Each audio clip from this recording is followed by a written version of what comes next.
explicar amarelos são os vetores, três forças. Não vai falar isso para uma criança pequena que não sabe os vetores. Não, mas eu trabalho... Mas eu não consigo achar nenhuma forma de explicar isso. É com graduância, né? Com graduância. Então dá para ir um pouco mais longe. O comentário que eu ia fazer do trabalho anterior, que não me deixaram fazer, vou fazer agora. Todo mundo fala que inclinação do eixo, na hora de explicar as estações do ano. Mas em alguns textos, inclusive, se fala a Terra é inclinada. Mas que absurdo. Se uma bola nunca está inclinada em relação a coisa nenhuma. Né? Não, mas é o eixo que está inclinado, tá certo, o eixo está inclinado. Está inclinado em relação a quê?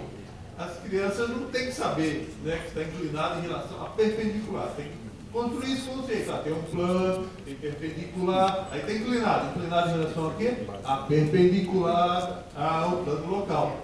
Não sei porque, às vezes, o pessoal comenta, está inclinado, mas tem que deixar claro, inclinado em relação a perpendicular.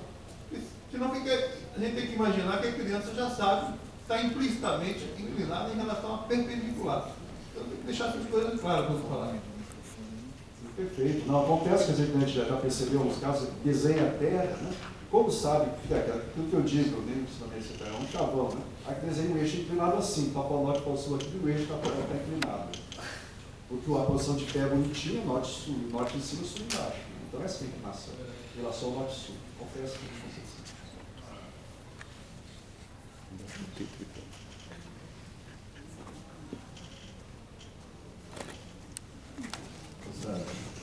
Só uma observação. Esses são alunos da física, né? Que vão ser professores. Sim. Também eu apliquei essa metodologia uma vez com o pessoal do planetário, são os estagiários que às vezes são de diversas áreas. Mas a maioria realmente vai na disciplina, Eu vejo que muitos trabalhos utilizam uma bola de isopor, um globo e tal, mas me preocupa a questão das crianças pequenas, né? Que eu me lembro que quando eu comecei a trabalhar, a primeira coisa que eu levei foi isopor para falar sobre a Terra e elas não tinham concepção plana, né? Os menores. Sim, claro. Aí eu parti de uma foto de um astronauta no espaço e perguntava o que acontecia. E eles diziam, o astronauta está flutuando. Claro, mas eu perguntava, a pergunta que a Lua cai na Terra parece muito isso. Eu perguntava se eles soltassem uma pedra da mão e daí que você percebe que a criança tem um outro chão, né? Sim.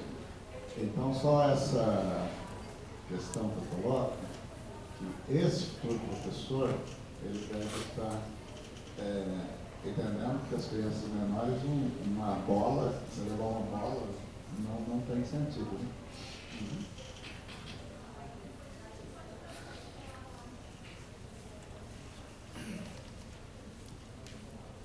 Pessoal, nós tínhamos mais perguntas, mas infelizmente o tempo se encerrou, tá certo? Então eu agradeço, Sr. Sérgio Fisch. Muito obrigado.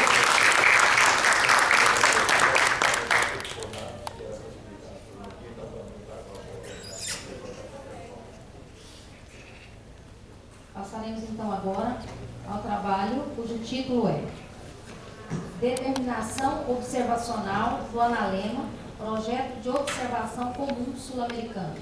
Néstor Camino.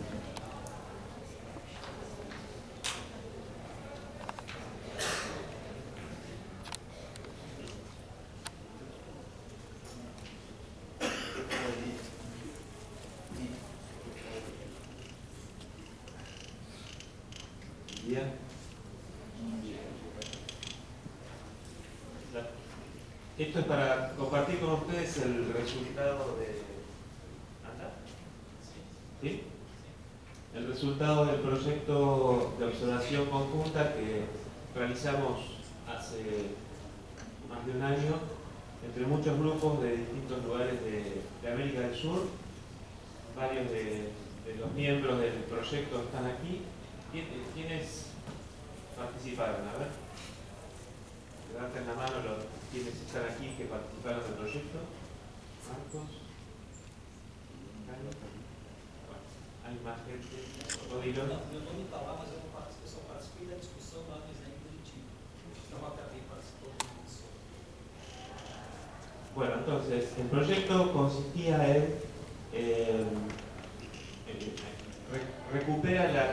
tradición que estamos generando de alguna manera de proyectos de observación a ojo desnudo, conjunta, colaborativo, entre distintos grupos de trabajo de América, y realizamos en 2009 un proyecto sobre la determinación del equinoccio de marzo del 2009. Todos los puntos amarillos, los círculos amarillos son los equipos que trabajamos desde Manaos hasta Esquel en la Patagonia, pasando por Uruguay y muchos lugares de esta zona de Brasil. Luego hicimos otro proyecto de 2011 a 2013 que fue la determinación de la inclinación de la oblicuidad de la eclíptica, también con todos esos puntos, y ahí la amplitud de latitud y longitud está escrita ahí, o sea que cubrimos bastante de región. Y esto también recupera la tradición que con Nicoleta Lanciano comenzó con el proyecto Globo Local, que es observacional, colaborativo, pero no solamente de la región nuestra, sino de todo el mundo.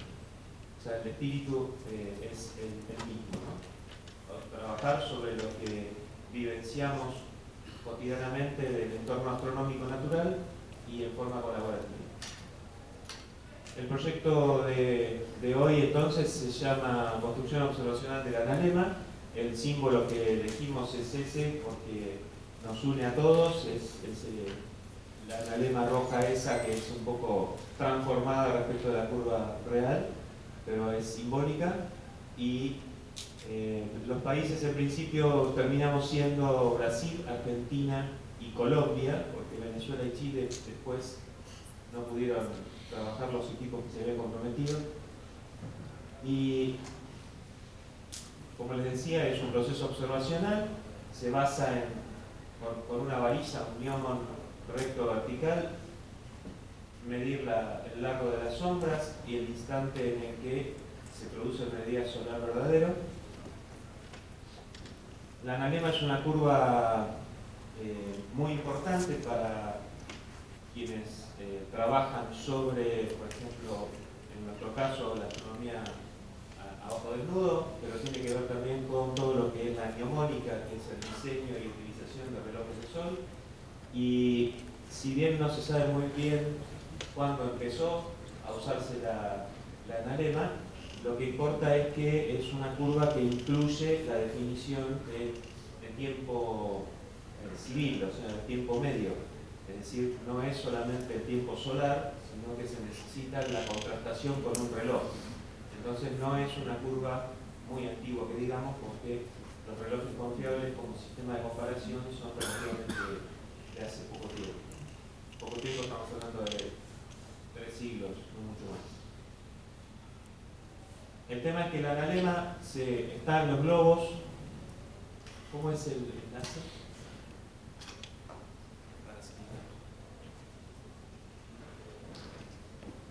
En muchos globos terráqueos está la analema puesta.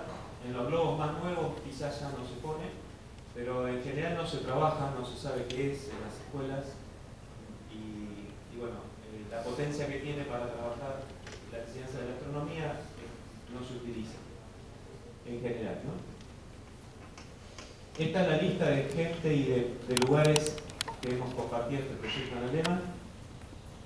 Bueno, aquí están todas las personas y si ustedes se fijan la variación de latitud y la variación de longitud desde Esquel en la Patagonia hasta Medellín en Colombia, pasando por muchos lugares de Brasil, es interesante. O sea, este es el espíritu del proyecto, es unirnos a través de una actividad observacional, todos quienes nos dedicamos a esto, en América del Sur. La analema es una curva que consiste es un gráfico espacio-temporal. El eje vertical es la declinación del Sol, desde los más 23,5 hasta menos 23,5, y el eje horizontal es la ecuación del tiempo, que oscila entre más o menos 16 minutos, no tiene una oscilación mayor en todo el año.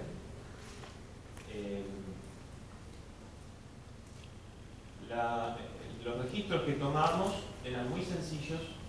Era simplemente medir la altura angular del Sol sobre el horizonte cuando el Sol cruza el meridiano, o sea, determinar la altura angular del Sol a mediodía solar verdadero y tomar el instante de tiempo, en tiempo civil, en que ocurría ese pasaje. Luego la declinación del Sol se obtenía restando la máxima altura del Sol durante un equinoccio menos la máxima altura del Sol en cualquier fecha del año. De ahí se obtenía la declinación del Sol. Y la ecuación del tiempo se obtenía sabiendo en qué longitud estamos, qué longitud geográfica estamos, eso expresado en tiempo, y entonces se medía el instante de tiempo del mediodía solar verdadero, haciéndose la resta, se sacaba la ecuación del tiempo. Además, si uno, sabiendo que la longitud en la que estamos, a esa misma, expresado en tiempo, en ese mismo instante, todos los días que podamos durante un año, marcamos el extremo de la sombra del neón, se va generando en el suelo, en una pared, en donde ustedes quieran, se va generando la propia curva gráfica ahora, que representa que tarde o temprano, cuando pase el año, va a constituir la curva analema en el suelo del lugar de observación. Entonces acá tenemos, esto es de Bogotá, esto es de Buenos Aires, esta es gráfica, esta es volcar en un software los datos de la tabla antes obtenida. Aquí está Foz de Iguazú. Esto ya es un analema de un año, aquí faltaría un dato, pero es un año. Aquí está de Uberlandia.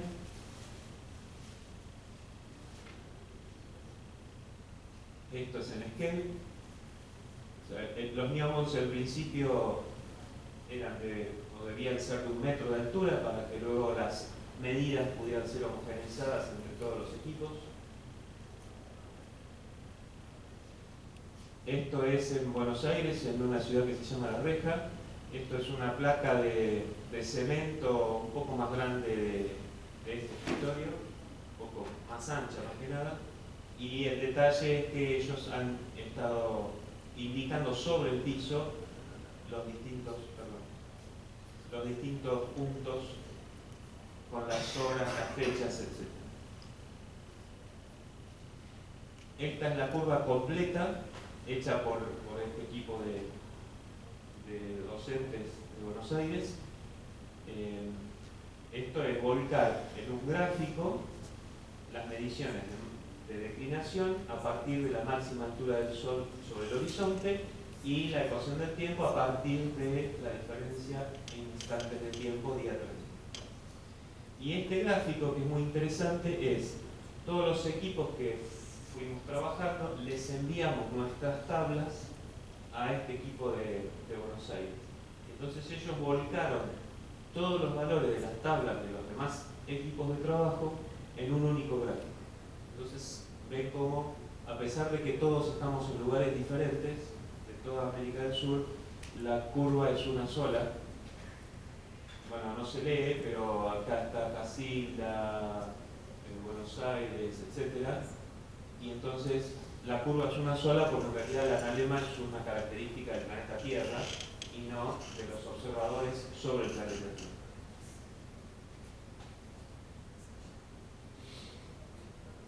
Entonces, ¿qué dificultades, logros, críticas hemos tenido?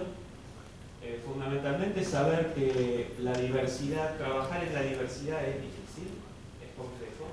Es decir, tenemos diferentes formaciones profesionales, culturales, geográficas, etc. La región es muy extensa, tener disposición de medios electrónicos no alcanza, o sea, el correo electrónico, internet, etcétera, no alcanza para cubrir la diversidad y para cubrir la expansión geográfica en la cual vivimos, pero eso no quita que no podamos intentar trabajar juntos a pesar de esas cosas que son un valor, no son negativas, pero uno piensa a veces que por contar con WhatsApp, correo electrónico, tráfico está todo solucionado. Bueno, no es así, entonces el desafío sigue siendo muy grande de juntarnos, reunirnos para trabajar, pero vale la pena. Después, las dificultades han sido muchas, problemas de comunicación, de clima, tiempos institucionales. Todos los equipos de trabajo pertenecen a alguna institución, profesorados, escuelas, universidades, etc. Todos tenemos nuestros tiempos institucionales y nuestras responsabilidades que hacen que no sea fácil coordinar todo.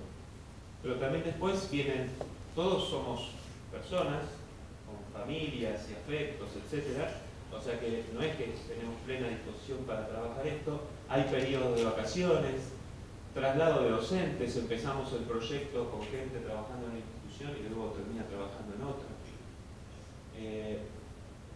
Y sí, metodológicamente hay algunas diferencias en los procesos de medición, o sea, no hemos podido acordar exactamente cómo medir, entonces hay gente que usa íbamos más largos, otros más cortos, otros que miden con una precisión, otros que miden con otra.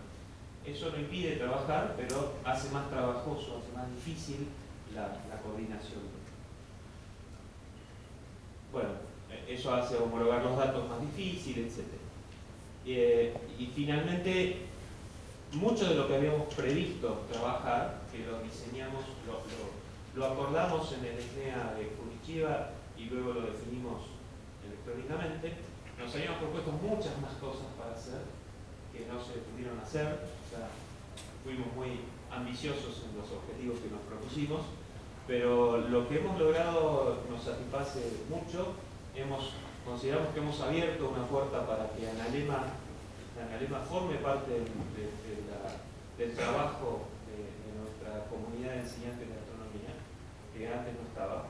Entonces me parece que luego hay que estudiar mucho, hay que entender, no está todo claro con Analema, es algo difícil de evidenciar y de llevar a las aulas, pero ese es nuestro trabajo. El tema es que el objetivo básico era recuperar a Analema como parte de los temas de la enseñanza de la astronomía. Y eso creo que lo hemos logrado como puerta abierta, y también seguir fortaleciendo que vale la pena trabajar juntos en proyectos de observación a ojo desnudo colaborativo.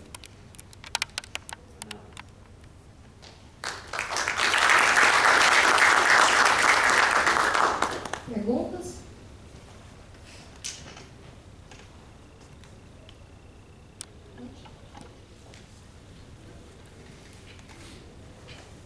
Ernesto, parabéns pelo trabalho. Só uma pergunta, nos analemas produzidos em cada cidade, certo? A marcação que está no chão corresponde a que horário, por exemplo, essa aí? El horario, el instante de tiempo en el cual uno marca la sombra puede ser cualquiera. En todos los casos, estos están en el meridiano, o sea, están marcadas en el instante de tiempo que corresponde a la longitud del lugar expresada en tiempo. O sea, por ejemplo, en Esquel es el uso argentino es 3 horas al oeste de Greenwich. Nosotros en Esquel estamos a 4 horas 45 minutos. Entonces, yo marco a la 1:45. Claro. Y entonces eso lo que hace es que el analema esté en el de alguna manera centrada en el meridiano. Si uno mide a las 4 de la tarde, la analema está corrida del meridiano y aparece en diagonal en el suelo.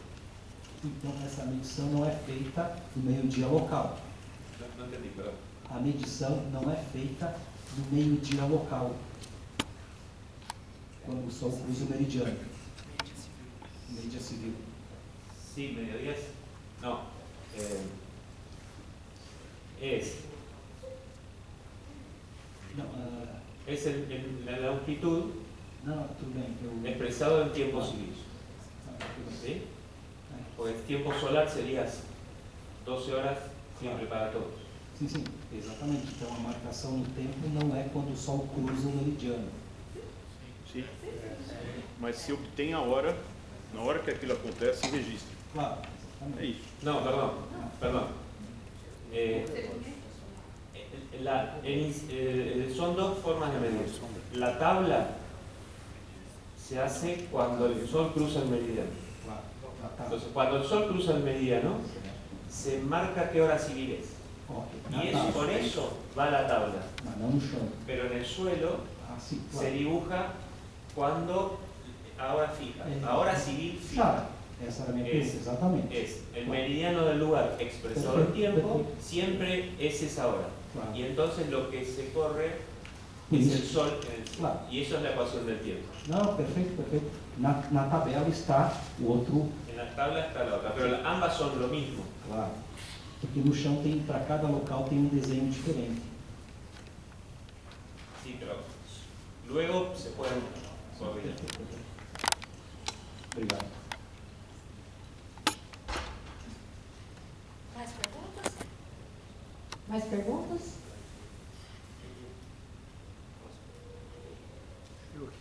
Hay tiempo porque no le vamos a quitar al próximo expositor. Bom, esse é uma pergunta ao mestre, mas é claro que também para os outros que participaram. Para aqueles que concluíram o desenho do Analema, qual é a ideia ou qual é a orientação agora do uso para o ensino com essa marca? Eu imagino que esse deva ter sido um propósito do trabalho, de ter o desenho do Analema, para que naquelas localidades, a partir de agora, possa se utilizar isso para o ensino de algo, né? Então, existe uma orientação sobre isso e também com relação àqueles que, porventura, não tenham terminado o Analema, claro, devam continuar com isso e que uso que se pretende, então, agora dessas marcas aí pelo chão, o que o projeto tem incentivado a esses participadores? El proyecto como proyecto, acordamos que terminaba aquí, en SNEA 4, porque el proyecto no es trabajo educativo didáctico.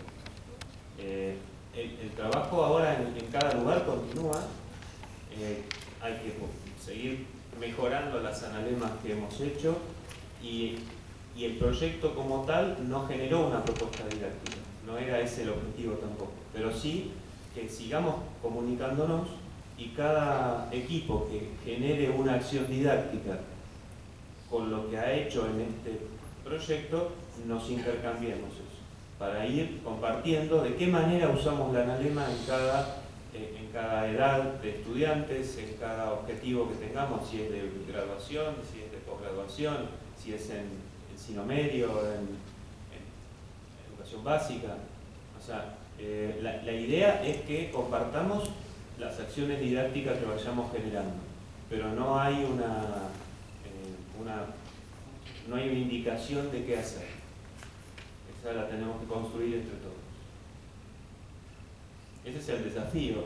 O sea, no es que el proyecto nace con una propuesta didáctica, es al revés, generamos una acción de observación y entre todos tenemos que desarrollar alguna acción didáctica.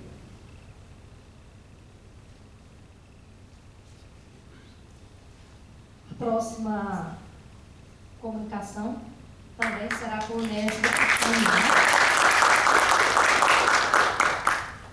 Agora, sombras numa montanha. Determinação da velocidade da rotação terrestre.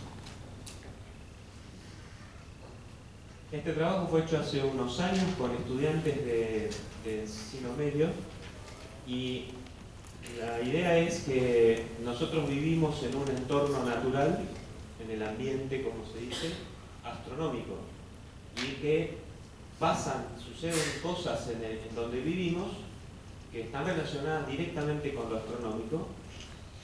Aquí hemos visto muchas estaciones, fases de la Luna, etc. En nuestro caso, que estamos rodeados por montañas, una de las cosas que pasan es que las montañas ven el sol y tienen sombras antes que nosotros en la ciudad las veamos. Entonces, una de las cosas que pasan es que se proyectan sombras sobre la montaña que está en el lugar donde vivimos y esas sombras evolucionan. Y es claro que la evolución de las sombras sobre la montaña se debe a la rotación de la Tierra que hace que el Sol cambie en el cielo del lugar donde vivimos.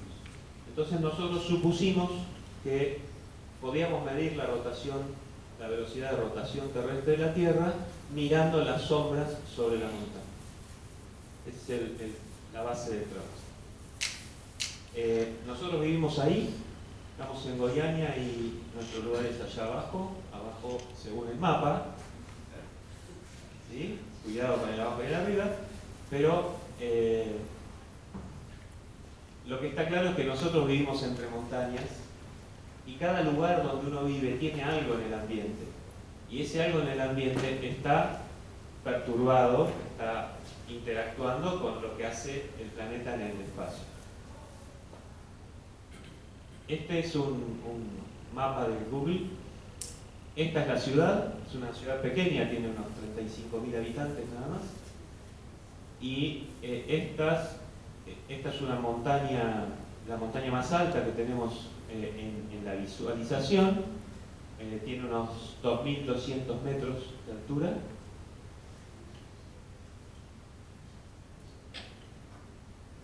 El norte está aquí, bueno, ahí, el sur por acá. Y visto cenital, esta es la pared de la montaña que se ve todo el tiempo desde la ciudad. Esta es la ciudad, y aquí hay un gran cordón que está casi enfrentado al otro cordón. Esta pared casi está paralela a este otro cordón. ¿Se entiende, no? Si yo voy aquí arriba y miro para allá, lo que vería sería esto. ¿Se entiende? O sea, aquí hay un centro de esquí para esquiar. De hecho, en este momento estamos en temporada de nieve. Si uno sube aquí arriba y mira, pasando por encima de la ciudad, mira hacia el horizonte, lo que vemos es el cordón hacia atrás, la ciudad está aquí y nosotros estamos en el centro de esquí arriba de la montaña. Entonces, lo que se ve, uno estaría parado por allá, ¿no? Lo que se ve desde la ciudad es que esa montaña tiene estas sombras. ¿Podés poner el...?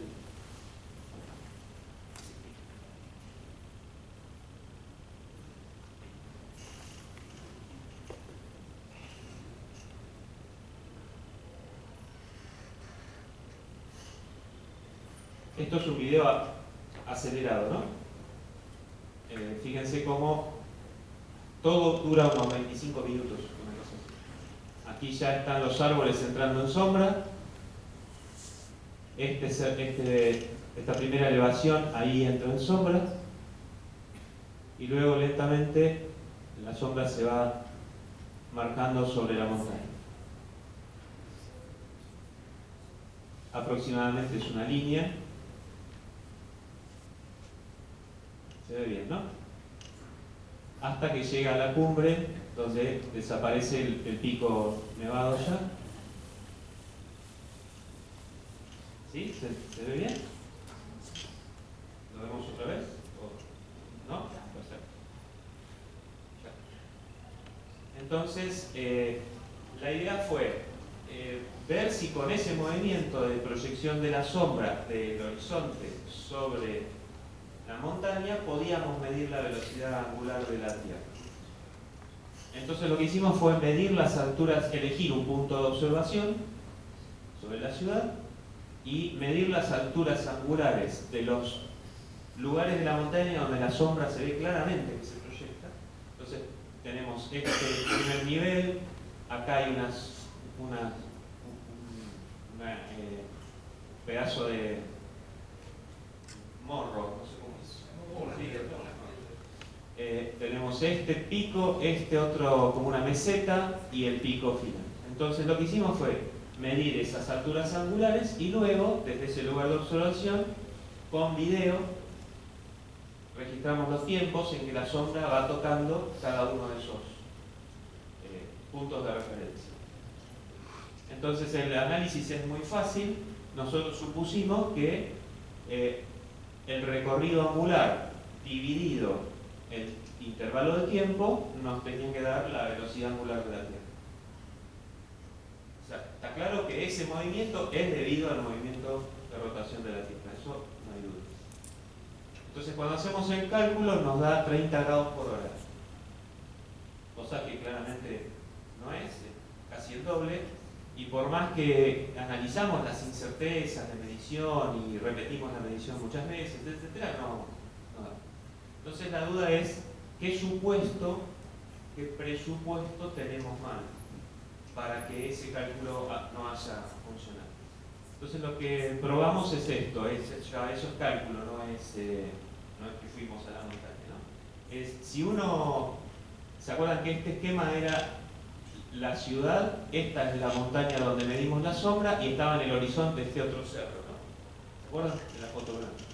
Entonces, de aquí a la ciudad hay unos 30 kilómetros.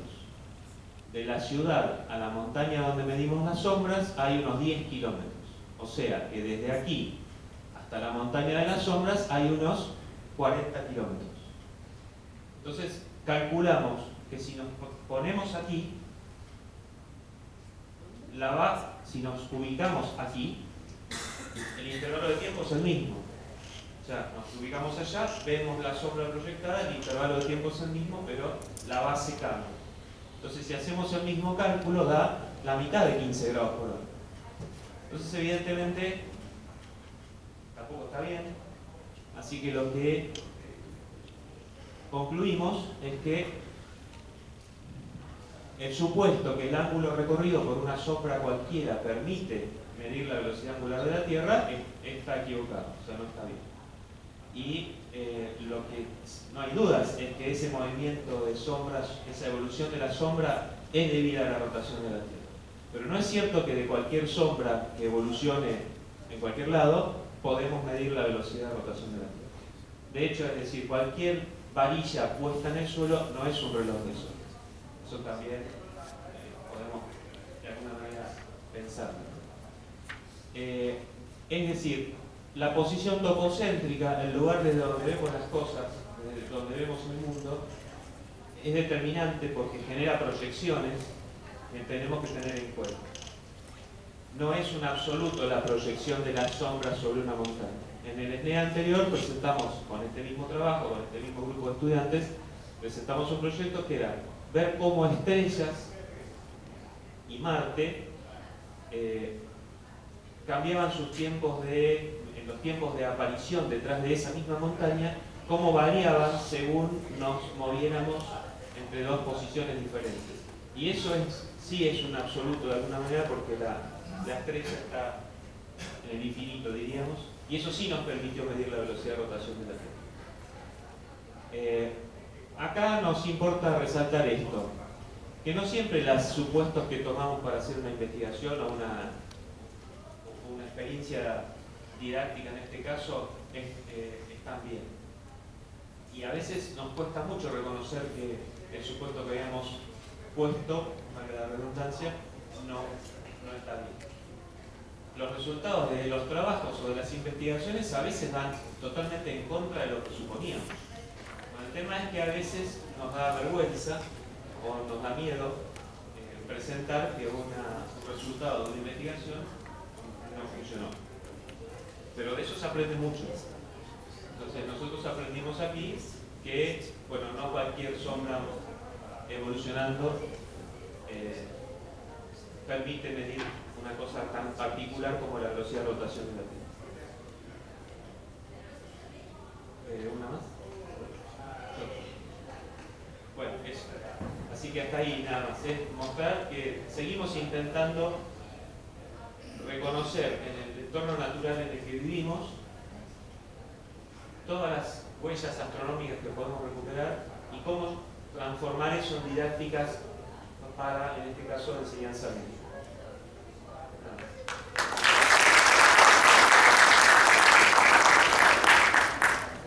Perguntas?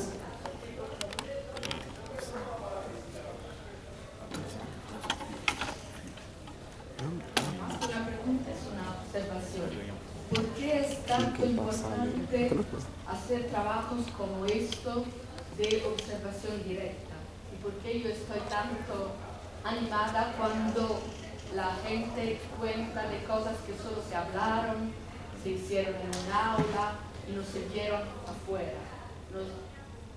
Lo que insisto para decir cuánto es importante, cuánto es el valor cultural. Galileo no habría descubierto nada de la luna si no había hecho esta observación que presentó en la esfera. La gente no lo sabe, tampoco en Florencia, cuando yo presenté este trabajo, los astrónomos de Florencia no habían leído el Sidereus Nuncius con esta profundidad de colegar lo que Galileo había observado con lo que todos saben. Todos saben, palabras, que Galileo descubrió que la luna tiene montañas, que la luna no es. ¿Pero cómo? Porque conocía muy bien esto, de que hay lugares en la Tierra, porque no había estado en la luna, hay lugares en la Tierra donde cuando ya el sol se ha puesto, es negro, hay puntos en las montañas que todavía están iluminados. Y por la mañana hay puntos en las montañas que tienen luz cuando todavía estamos durmiendo. Y como lo conocía bien en la Tierra, porque miraba, porque estaba fuera, y no solo conocía los libros de los antiguos, sino conocía el mundo real, pudo pensar que si en la Luna había puntos iluminados en la parte oscura cerca del firmador y había puntos iluminados negros en la parte iluminada, quizá era lo mismo. Y como lo había aprendido en la Tierra, podía transponer lo que decimos nosotros, movilizar un conocimiento en otro contexto y entender lo que ocurría en la Tierra. Y después medir las montañas. Pero esto de cuánto vale la experiencia directa, eso es el valor cultural alto. Otras cosas que uno conozca, si la luna tiene las fases o si hay 4 estaciones, me parece poco. No sé. Bueno. Una cosa que uno nunca cuenta de esto por tiempo corto, esto implicó que 3 estudiantes del último año de la secundaria del ensino medio pasaron muchos meses de observación, con muchos meses planificando, siempre afuera, con frío, con viento. Tenemos videos que son así. Es decir, hay una vivencia en el exterior y de lo que se ve, transformarlo luego en un hecho didáctico y a su vez en un valor de contenido astronómico, porque el supuesto es riguroso, no aplica acá, pero sí aplicó para las estrellas. Entonces lo importante es que había chicos de 17 años que trabajaron casi un año, porque entre que diseñamos, se hizo la observación y luego lo presentaron para terminar su escuela, fue un año lectivo, haciendo cosas de astronomía en el medio natural en el que vivimos. No es ninguna pregunta. Es una cuestión que me viene siempre y lo digo mucho. En astronomía y educación tenemos una cosa en común que es fundamental: observación. Yo creo que esa palabra resume las dos áreas. Y el observar en astronomía y en educación nos lleva mucho a esto, a equívocos, a errores. Y es ahí donde aprendemos, porque las incertezas que tenemos de nuestra observación son muy, muy grandes. Entonces yo creo que estamos en una interfaz entre educación y astronomía que es fascinante, porque nos permite eso.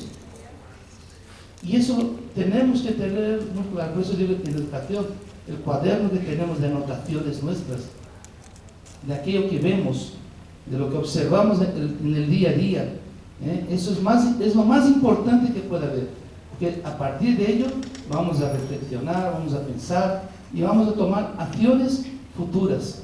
Entonces yo creo que lo que me ha fascinado siempre eso y que me hizo dejar la astrofísica pura fue pensar en eso, que aquí teníamos algo que no lo sé lo que va a pasar, porque las variables son muchas. Son muchas. Vamos a observar y si miramos el estelario, antes de ir a ver el cielo, pues ya vamos contaminados con algo. Ya vamos con una idea de que tiene que ser así. Y llegamos de allí fuera, no es. Es como en física, cuando vamos a hacer el cálculo de la relación de la gravedad en un laboratorio, y nunca da cierto. Pero siempre tiene que dar. Entonces acabas arreglando los datos para que salga la gravedad, el 9,8 o por ahí, porque tiene que salir. La teoría tiene que, en la práctica, tiene que verificarse. Y no es siempre así. Y lo mejor es entender, y ahí estamos nosotros, para entender esas no coincidencias, ¿no? Y los errores, entre comillas, que no son errores, yo creo. Es solo un poco para que pensemos sobre todo eso.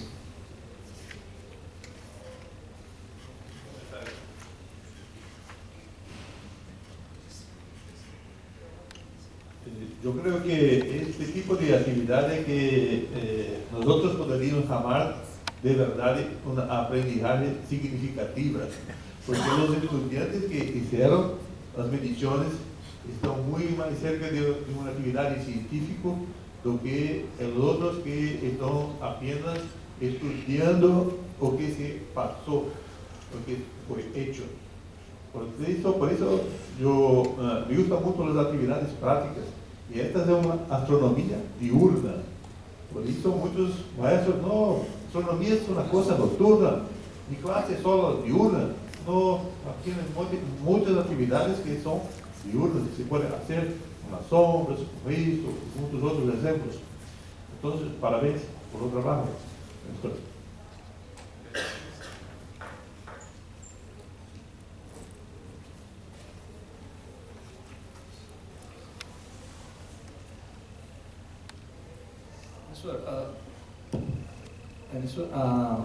As incertezas foram trabalhadas pelos estudantes ou por você e os professores? As incertezas das medições. Los profesores era yo solo, así que no había otros profesores. Y las incertezas eran más que nada cualitativas, era discutir cuáles son los factores de incertidumbre que podían entrar. En cuanto a la medición de tiempos es sencillo porque tenemos el contador en el video y después en la medición de ángulos, el medidor de ángulos tiene su propia incerteza, o sea, su apreciación, y las distancias geográficas están consideradas sin error. Pero no hicimos propagación de incertezas en cálculo, lo hicimos en cuanto a la evaluación y el análisis de qué factores están influyendo para que un cálculo no sea más ou menos preciso. Então, exatamente, essa eu acho que a parte, eu acho que talvez seja, para mim pelo menos, eu acho a mais importante e relevante nesse experimento, justamente que é o fato de que os alunos tiveram uma amostra, né, de um procedimento científico, né, e incluindo uma questão que eu acho muito importante e pouco ressaltada, que é exatamente a consideração das incertezas no experimento, porque afinal de contas o que vai decidir, né, aonde eu vou buscar a explicação por fenômeno, dizer que concorda com uma teoria ou não, ou até onde eu consigo dizer que ele foi bem realizado, é exatamente a consideração das incertezas, né? Quer dizer, eu acho fundamental ressaltar esse aspecto, né? Quer dizer, ainda que eles não tenham, vamos dizer, entendido, né, exatamente qual é o fator que causa o fracasso, vamos dizer assim, do procedimento, ainda assim eles têm a ideia de que existe esse fator, porque de fato, né, a incerteza permite eles dizer, não foi uma questão de que fizemos uma medida incorreta, é que o pressuposto estava enganado. Então, quer dizer, isso na verdade é uma aula, vamos dizer assim, de metodologia científica, procedimento experimental. Eu acho que isso aí é excelente, quer dizer, na verdade, ainda que vocês atiraram no que viam, né, e acertaram no que não viam, né? Quer dizer, o procedimento em si, eu acho que foi um aprendizado muito maior do que na verdade acabou se realizando, né, no qual do fracasso da a determinação.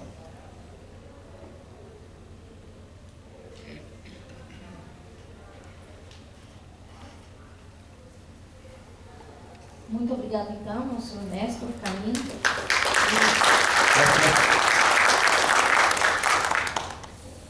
Eu gostaria de parabenizar a todos, né, os autores, pelas brilhantes comunicações.